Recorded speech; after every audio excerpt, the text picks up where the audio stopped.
আরে বস ভ্যানম তো সত্যি কথাই বলেছিল, স্পাইডারম্যানের অনেক গরু রয়েছে। যাই, বসকে যদি এই গরুগুলো দিতে পারি তাহলে বস আমাকে অনেক টাকা দিবে। যাই তাড়াতাড়ি গরুগুলোকে গাড়িতে উঠিয়ে ফেলি। এই যে বস ভ্যানম, দেখেন আমি আপনার কথা মতো স্পাইডারম্যানের সব গরু চুরি করে নিয়ে এসেছি। আপনি এবার খুশি তো?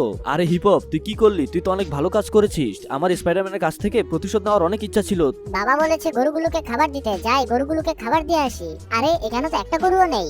বাবা আমি গরুগুলোকে খাবার দিতে গেলাম, গিয়ে দেখি আমাদের একটা গরুও নেই। গরুগুলোকে জানি চুরি করে নিয়ে গিয়েছে। তুমি কিছু একটা করো। কি বলছিস? আমি তাড়াতাড়ি পুলিশের কাছে যাচ্ছি, তুই তাড়াতাড়ি সাধু বাবার কাছে গিয়ে বল। সাধু বাবা, সাধু বাবা, আজকে সকালে আমাদের গরুগুলো চুরি হয়ে গিয়েছে। আপনি কি বলতে পারবেন আমাদের গরুগুলো কে চুরি করেছে? আপনি যা চাইবেন আমি তাই দিব। কি বলছিস? তোদের গরুগুলো চুরি হয়ে গিয়েছে? আরে ওইখানে তো আমারও একটা গরু ছিল। ঠিক আছে, আমি দেখছি কি করা যায়। তুই শুধু তোর সব বন্ধুদেরকে বল সবাই যেন ভিডিওটাকে লাইক করে চ্যানেলটাকে সাবস্ক্রাইব করে দেয়। করে দিয়েছে সাধু বাবা, করে দিয়েছে। আমার সব বন্ধুরা ভিডিওটাকে লাইক করে চ্যানেলটাকে সাবস্ক্রাইব করে দিয়েছে। কি বন্ধুরা, করবে না? ভ্যানম, তোর এত বড় সাহস, তুই আমার গরু চুরি করেছিস?